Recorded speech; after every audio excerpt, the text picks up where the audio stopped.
네, 오늘 첫 방송을 맞아서 저희가 아주 특별한 분을 모셨습니다. 행정안전부 재난안전관리본부장이신 이한경 차관 나와 계십니다. 안녕하세요. 네, 안녕하십니까. 네. 어렵게 모셨기 때문에 저희가 이 질문부터 드려야 될 것 같습니다. 국민의 생명과 안전을 책임지는 게 행안부 아닙니까? 그렇죠. 의사들의 집단 행동, 이 사태인데 정부 입장은 지금 어떻습니까? 제가 그 질문에 대한 답을 하기 전에 먼저 재난관리를 담당하는 어떤 사람 입장에서 볼 때 우리 KBSN 개국을 진심으로 축하드립니다. 아, 네. 그리고 또 감사드립니다. 네. KBSN 통해서 앞으로 저희가 재난 관리하는데 또 재난 대응하는데 큰 도움이 될 것 같고 결과적으로는 많은 국민들의 인명 피해와 또 재산 피해를 줄이는데 크게 기여할 것으로 큰 기대를 하고 있습니다. 네, 저희도 열심히 노력하겠습니다. 네, 감사드립니다. 그 의료 관련해서는 의료인들과 저희 재난 관리하는 사람들의 입장이 크게 다르지 않다고 봅니다. 저희 재난 관리하는 사람들은 우리 국민들의 재산 피해를 줄이고 국민들의 인명 피해를 어떻게 하면 줄일까를 고민하는 사람들입니다.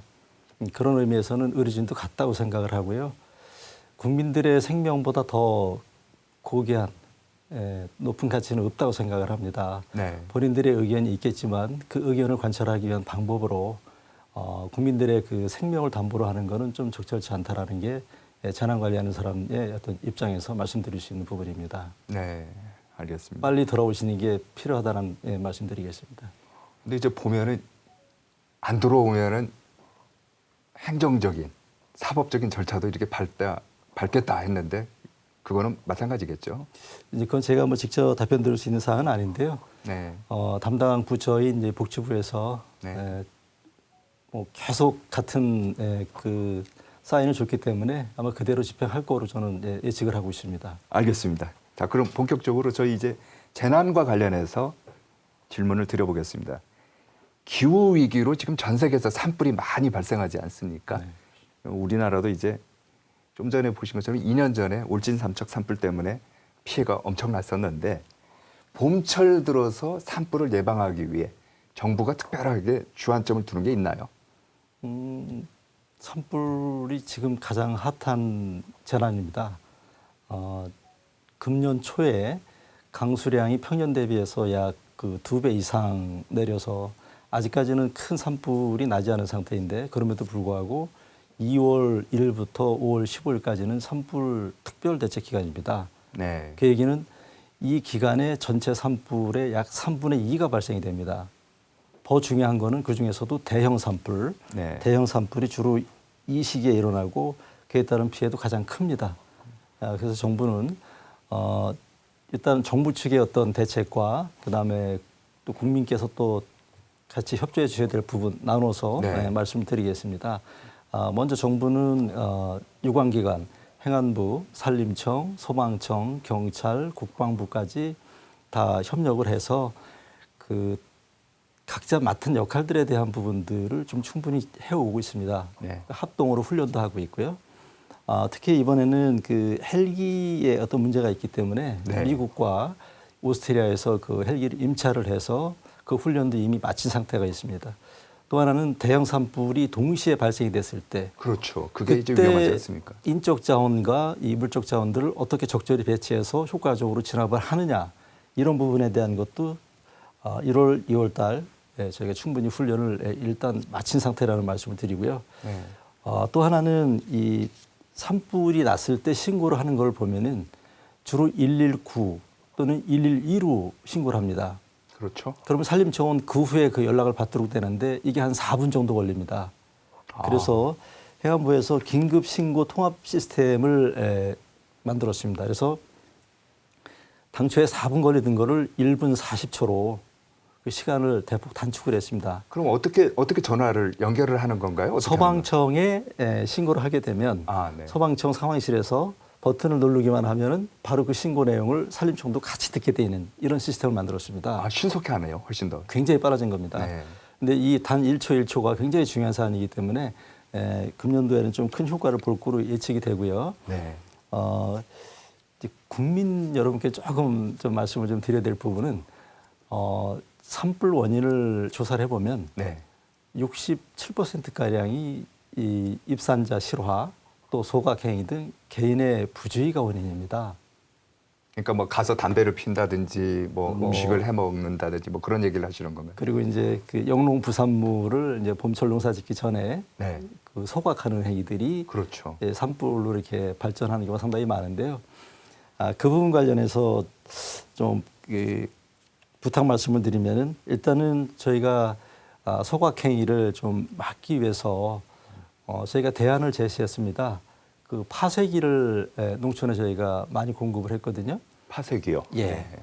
그 영농 부산물을 태우지 마시고 파쇄기를 통해서 처리하는 쪽으로 좀 협조해 주시면 감사하겠다는 말씀을 드리고요. 네. 또 하나는 이제 입산자 이 실화 관련해서는 저희가 산림감시원들이 이제 수시로 돌면서 관리 감독을 하고 있는데 이거로 다 안 됩니다.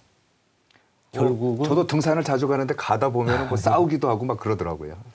결국은 그 등산을 좋아하시는 분들이 앞으로도 계속 등산을 하고 싶으시면 그 산림이 그대로 존재가 돼야 되잖아요. 그렇죠. 네, 그걸 좀 고려하셔갖고 좀 주의해 주시면 감사하겠다라는 말씀을 드리고요. 그리고 주변에 이 산불 징후가 보일 때는 좀 신고를 빨리 해 주셔야지 저희가 즉각적인 그 진압이 가능하거든요. 이 신고 좀 부탁드리고요. 제일 중요한 겁니다. 마지막 얘기는 네. 저희가 지금까지 가장 중점을 뒀던 게 뭐냐면 산불로 인해서 최소한 인명피해는 막자. 이게 제1 우선순위였습니다. 그렇죠. 잘 아시겠지만 최근에 산불로 인한 인명피해는 거의 없습니다. 이 산불이 점프를 하는 거 혹시 아십니까? 바람에 넘어가는 건가요? 그게 바람을 타서 네. 고속도로 이쪽에서 저쪽으로 점프 그냥 합니다. 그러니까 먼 산에 산불이라고 생각을 했는데 어느덧 내 뒤에서 산불이 그럴 수 있군요. 올라오는 수가 네. 예, 네. 많이 있습니다. 그래서 이런 경우에는 충분히 사전에 우리 집이 위험할 수 있겠다라고 판단이 되시면 좀 대피를 적극적으로 해주시는 거를 부탁을 드리겠습니다. 네, 알겠습니다. 차관께서는 이제 정부의 재난안전관리 총괄 본부장 아니십니까? 예, 총괄하고 맞습니다. 있는데 예. 올해 가장 중점을 둔 정책이 있다면 어떤 게 있습니까? 기후 위기입니다. 기후 위기요. 예. 뭐 우리 국민 여러분들께서도 잘 지금 체감을 하고 계시고 또 전 세계적으로도 기후 위기로 인해서 어디는 홍수가 나고 네. 또 어디는 산불이 나고 어디는 또 가뭄이 나고 온갖 어떤 그 증상들이 나타나고 있는데 이 부분을 저는 가장 큰 그 재난의 위험 요소로 지금 판단을 하고 있습니다. 네. 그래서 이 기후 위기를 제가 좀 간단하게 좀 정리를 하면 이렇습니다. 강수 일수는 줄어들었는데 강수량은 늘고 있습니다. 집중적으로 내린다는 얘기인가요? 그렇습니다. 근데 거기다 이제 하나 더 보태면은 이게 넓은 지역에 골고루 퍼져서 비가 내리는 게 아니고 특정 좁은 지역에 비가 내린다는 얘기입니다. 그래서 피해가 굉장히 큰 겁니다, 최근에. 네. 이게 어떤 양상으로 피해가 나타나냐면 대표적으로 들 수 있는 게 산사태. 두 번째가 지하 공간 침수. 네. 그다음에 세 번째가 하천 범람입니다. 그래서 이 세 가지에 대한 그 재난 대책을 가장 중요한 걸로 일단 생각하고 있다는 말씀드리고요. 두 번째는 어린이 안전입니다. 어린이는 잘 아시겠지만은 스스로 재난에 대해서 자기를 지킬 수 있는 어떤 그 역량을 갖추고 있지 못합니다. 우리가 꼭 지켜야 되는 그런 대상인 거죠. 요즘은 이제 저출생 때문에 이제 어린이가 귀하지 않습니까? 더욱이나 더욱이나 그렇습니다. 그 두 가지를 대표적인 어떤 금년도 대책으로 말씀을 좀 드릴 수 있겠습니다. 알겠습니다. 재난이 발생하면은 무엇보다 이제 조기에 대응하는 것이 가장 중요하지 않습니까? 예. 정부도 보니까 풍수해가 이제 발생했을 때는 과거와 좀 달라졌다. 조기 대응하는 방법이. 그러니까 어떤 걸 얘기하는 거죠? 저희 재난 관리할 때 이 제1 우선순위는 뭐냐면 인명 피해를 막자입니다. 네. 인명 피해를 막자. 인명 피해. 재난 관리는 크게 네 가지입니다. 예방, 대비, 대응, 복구가 있는데요. 지금 말씀하시는 거는 이제 재난이 발생이 됐을 때 초기에 대응을 어떻게 하느냐. 그렇죠. 이거를 물으신 거니까 예, 그 부분에 풍수해. 대해서만 제가 좀 말씀을 드리면 일단은 위험 징후에 대한 감지를 빨리 해야 됩니다.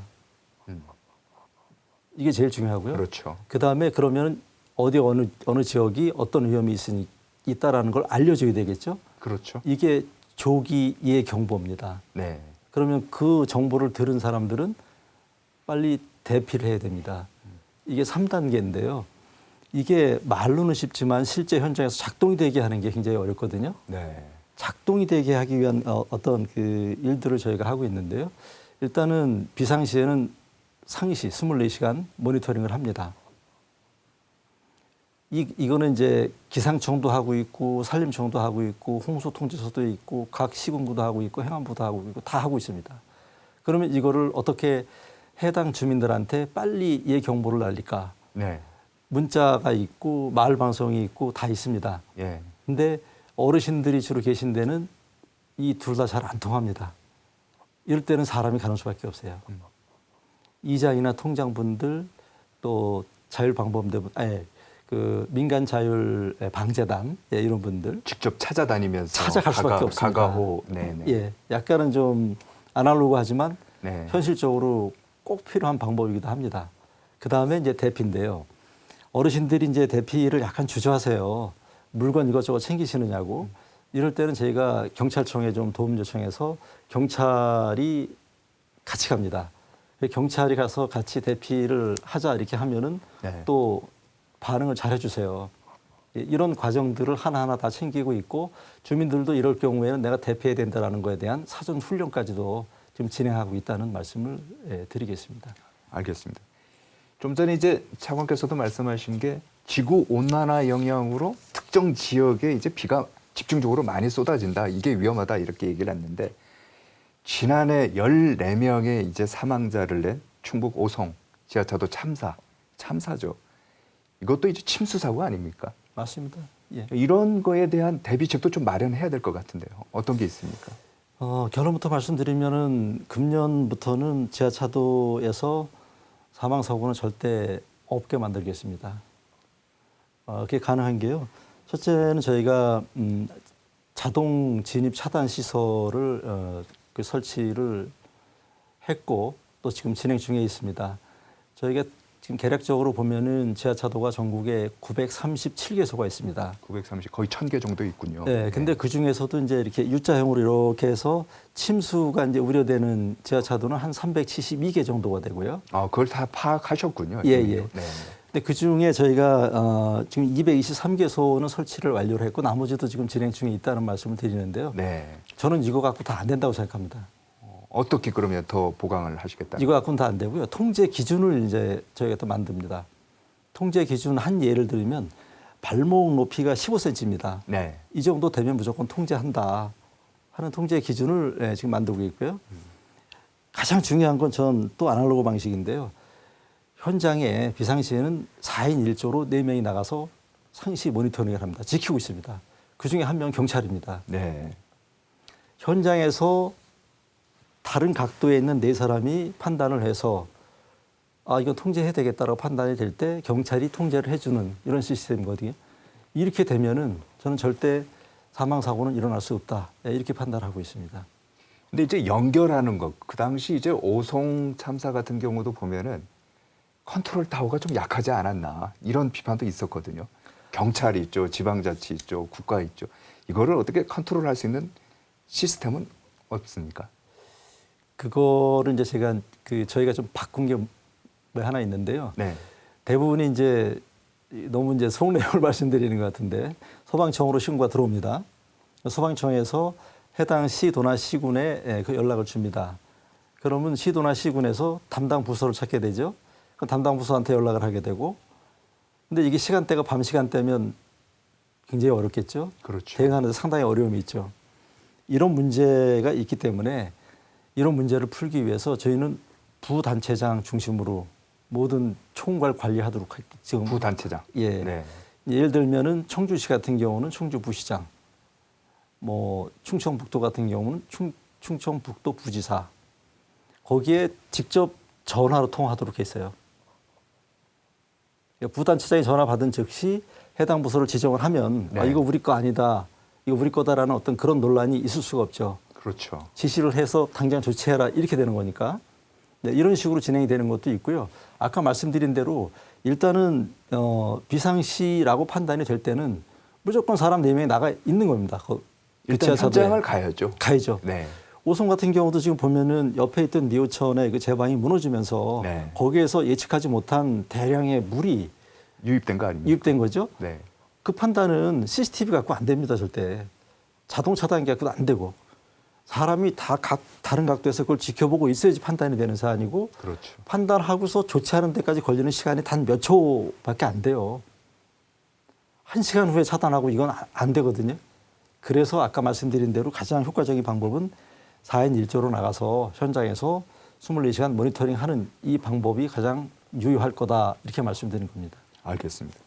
좀 전에 이제 말씀하신 것도 보면 이제 그 노약자라든지 또 몸이 불편하신 분들 또는 경제적으로 좀 어려운 분들 이런 분들한테는 재난을 전파하는 것, 재난 상황을 전파하는 게 굉장히 어려운 것 같아요. 특히 반지하라고 하죠.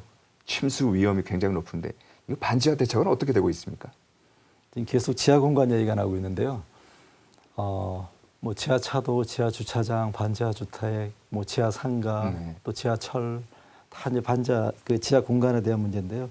이 부분 관련해서는 일단 저희가 22년도부터 시작을 해서 작년까지 거의 모든 그 반지하 주택에 물막이판 설치했습니다. 물막이판을 설치했다. 네. 그다음에 이제 그 하수구를 통해서 역류해 오는 걸 막기 위해서 네. 역류 방지 장치까지도 설치를 했고요. 네. 근데 저는 이걸로 다 완벽히 방어된다고 생각 안 합니다. 이거는 잠시 시간을 늦출 수 있을 뿐이지 이걸로 완전히 침수 피해를 막을 수는 없다라는 게 판단입니다. 그래서 저희는 이제 이주 지원책을 지금 계속 진행하고 있습니다. 이제 국토부가 중심이 돼서 지하에 사시는 분들이 지상에 있는 주택으로 이사를 갔을 때 그 지원해주는 정책을 펴고 있는데 이것도 이제 시간이 좀 오래 걸립니다. 그렇죠. 그래서 가장 중요한 거는 뭐냐면 사전에 위험 징후를 인지하고 대피시키는 겁니다. 근데 이분들은 자력 대피가 어려우신 분들이 많죠. 그렇죠. 그래서 어떻게 하고 있냐면요. 크게 두 가지가 있는데요. 하나는 소방에 119 그 안심콜 서비스라는 게 있습니다. 안심콜 서비스요. 네. 그래서 이분들이 소방에 다 정보가 입력이 돼 있습니다. 어느 누군가 이제 그분이 전화를 했다 119에 그러면 이분은 그분이구나. 그 상황의 어떤 상황 입장을 다 알고 소방대원들이 출동을 하는 겁니다. 그래서 굉장히 신속하게 대피시킬 수 있는 어떤 이런 시스템이 하나 있고요. 또 하나는 그 동네에 있는 그 지역자율 방재단, 그다음에 이 통장들, 그다음에 공무원들 네. 이런 분들과 이 취약계층 분들과 1대1 매칭을 해놨습니다. 수시로 전화해서 지금 상황이 괜찮습니까? 위험하지 않습니까? 라는 걸 하고 네. 위태롭다고 판단될 때는 바로 가서 그 대피를 지원해주는 이런 현장을 시스템이 일단 가야 되겠군요. 그렇죠. 가고 파악하고. 이건 IT로 안 되는 부분이 뭐 재난관리 현장에서 많이 있습니다. 네, 알겠습니다. 예. 자, 이것도 저희가 이제 궁금해서 한번 여쭤보고 싶은데 저출생 관련돼서 좀 전에 이제 어린이 안전 대책을 이제 올해 중점으로 이제 둔다고 했는데 지난해도 보면은 차량이 이제 인도를 덮쳐갖고 어린이가 사망하는 사고도 비극적인 사망하는 사고가 있고 그랬는데 어린이들의 통학로, 안전한 통학로 확보를 위해서 정부가 뭐 좀 대책을 마련해야 되는 거 아닌가요? 참 안타까운 일이죠. 네, 그 부분은 이제 앞으로 저희가 꼭 좀 막았으면 좋겠다는 그런 생각을 하고 있는데요. 비록 우리가 이제 OECD 평균에 비해서는 저희가 한 반 정도로 뭐 사고가 좀 적은 편인데요. 네. 근데 그게 중요한 게 아니고 그렇죠. 일단 아예 제로로 만드는 게 일단 중요하다고 생각을 하고 있습니다. 어린이 안전에 대한 그 인식 조사를 시행한 적이 있습니다. 근데 여기에서 이제 그 어린이들도 그 안에 포함되어 있고 또 부모님들도 포함되어 있고 그다음에 어린이들이 이용하는 시설의 종사자까지 포함이 되어 있는데 네. 그들이 가장 위험하다고 생각하는 거는 교통사고입니다. 그렇죠. 그럼 그 중에서도 가장 그 위협이 되는 시설 장소가 어디냐에 대한 답은 도로하고 인도입니다. 지금 말씀하신 거하고 이제 같이 맥이 연결이 되는데요. 그래서 저희가 여러 가지 대책들을 준비하고 있는데 몇 가지만 말씀을 드리면 네. 일단은 아이들이 다니는 그 어린이 보호구역에 안전 진단을 합니다. 안전진단. 네. 그래서 안전 진단을 해서 미흡하다. 불충분하다 판단이 되면은 그거를 개선 조치하도록 의무화하는 거를 법에 규정할 겁니다. 그런 부분이 하나 있고요. 또 하나는 이제 지금 막 말씀 주신 것처럼 이제 그 보행로하고 이제 관련된 부분, 네. 또 이제 방호 울타리 관련된 부분 잠깐 말씀드리면 보행로가 없는 그런 학교들이 좀 있습니다. 맞습니다. 네. 근데 그 경우에는 이제 여러 가지 방법이 있는데 그 중에 하나는 그 학교 부지의 일부를 할애해서 거기를 이제 아이들을 위한 보행로로 만드는 방법이 있고요. 또 하나는 이제 그 일방 통행으로 그러니까 교행하는 그 도로에 너무 폭이 좁기 때문에 아이들을 위한 보행로 확보가 안 되니까 이거를 네. 일방으로 만드는 겁니다. 일방 통행로로 만들면 이제 반으로 줄겠죠. 네. 그 중에 일부를 보행로로 만드는 방법. 그리고 그것도 안 될 경우에는 아이들이 많이 다니는 특정 시간대에는 통행이 안 되도록 통제하는 방법. 이런 여러 가지 방법을 지금 진행하고 있다는 말씀을 드리겠습니다. 네. 그리고 이제 그 말씀 주신 이제 그 차량이 이제 충돌해서 그 사망한 그 사고 관련해서는 이거는 울타리를 보행자용 울타리가 아니고 차량용 울타리 막아줘야 됩니다. 차량이 우선이군요. 그러니까요. 아니죠. 그러니까 그 차가 부딪혀도 그 울타리가 막아줄 그렇죠, 수 그렇죠. 있는 그러니까 네. 사람을 위한 울타리는 뭐 차가 부딪히면 망가지겠죠. 그때 그것처럼. 근데 차량용 울타리, 우리 고속도로나 이런 데 있는 그런 울타리 있죠. 그런 식의 울타리를 설치하는 겁니다. 근데 이게 이제 예를 들면 곡선부라든지 주행 속도가 높은 곳에 저희가 설치를 하는데 작년도에 저희가 736개소를 설치를 했고 네. 금년도에도 500개소를 설치하고 매년 계속 더 그 설치를 많이 해나갈 생각입니다. 그래서 차가 부딪히더라도 거기는 그 안에 있는 아이들한테는 그 피해가 가지 않도록 그렇게 지금 하고 있다는 말씀을 드립니다. 알겠습니다. 이번에 지진 얘기 좀 해봐야 될 것 같습니다. 자연재난이라고도 할 수 있는데 1월 1일이었죠. 올해 1월 1일 날 일본 이제 노토반도에서 지진이 나갔고 200명 정도가 사망한 거 외신을 통해서 이렇게 들어오는데 우리나라 역시 지진이 안전지대가 아니다. 전문가들이 이런 얘기를 많이 합니다. 지진이 발생했을 때 피해를 줄이기 위해서 어떤 노력을 해야 될까요? 우리나라가 지진 안전지대가 아니다라고 이제 전문가분들이 말씀하시는데요. 전 세계 어느 곳도 지진으로부터 안전한 곳은 없는 걸로 알고 있습니다. 네. 근데 정도의 차이가 있는데 저희 같은 경우는 이제 바로 이웃 나라인 일본이 네. 저희보다 몇만 배의 이제 그 위험도를 갖고 있는 나라이고 이제 그쪽에서 이제 그 큰 지진이 발생이 되면 뭐 지진 해일이라든지 그렇죠. 또 아니면은 이제 그 충격이 이제 우리나라의 어떤 지진으로 이제 발생이 되는 그런 문제가 있는데요.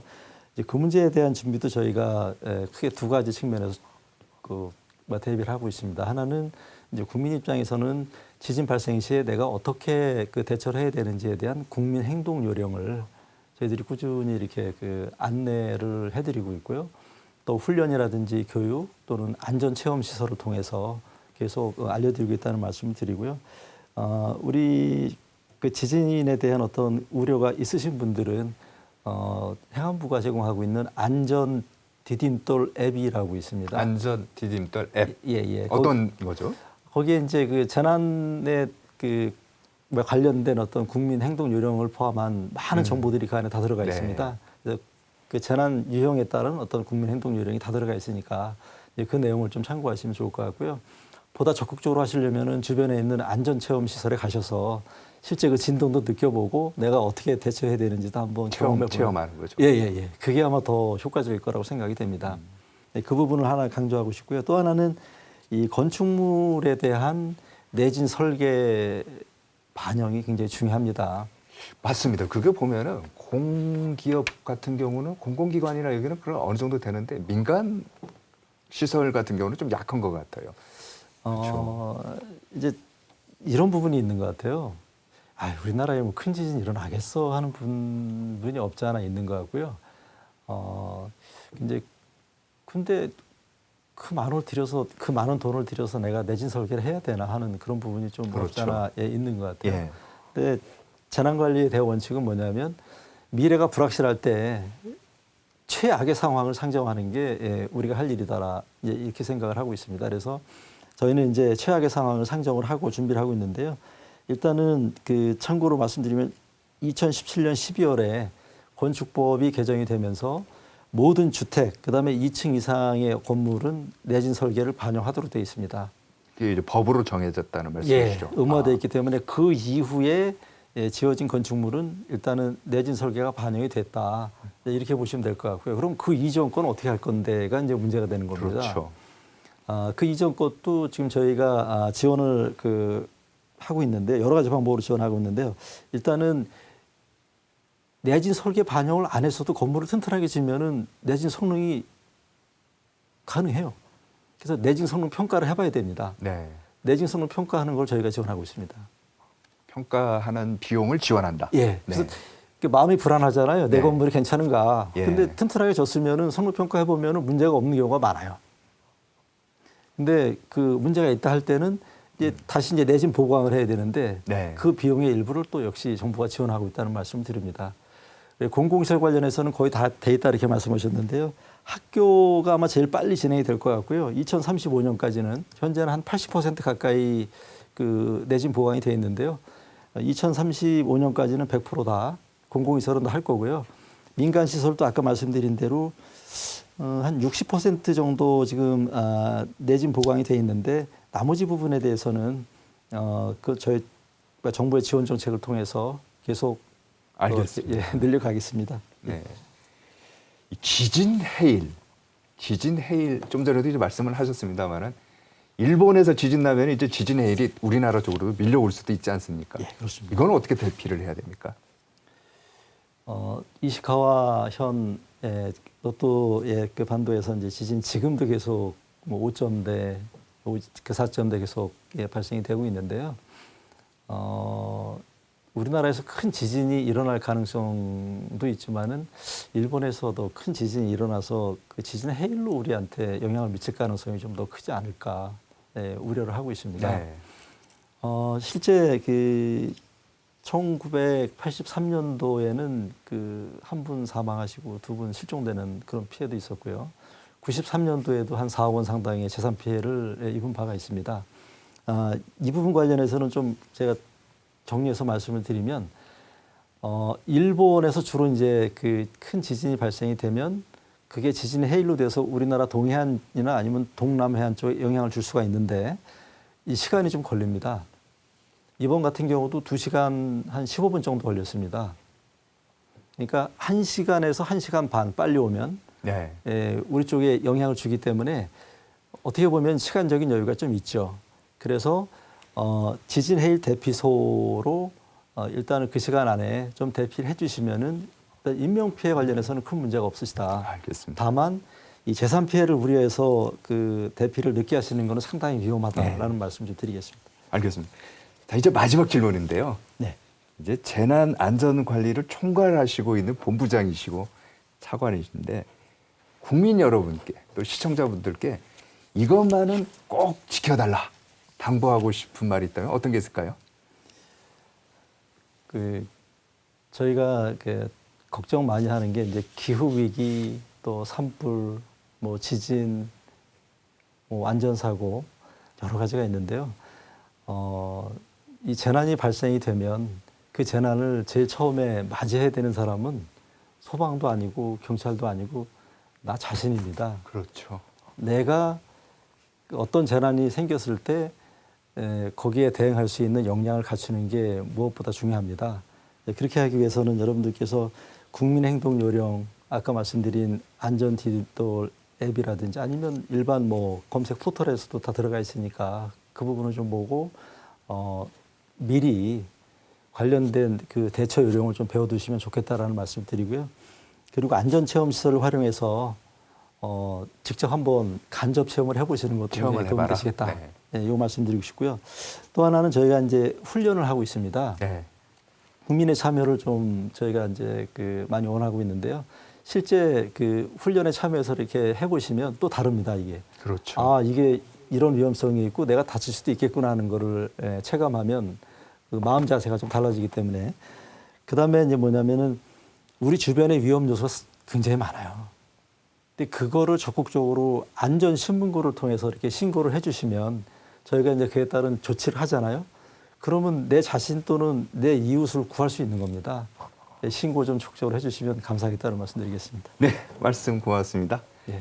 네, 지금까지 행정안전부 재난안전관리본부장이신 이한경 차관이었습니다. 바쁘신데 감사합니다. 네, 감사합니다. 네.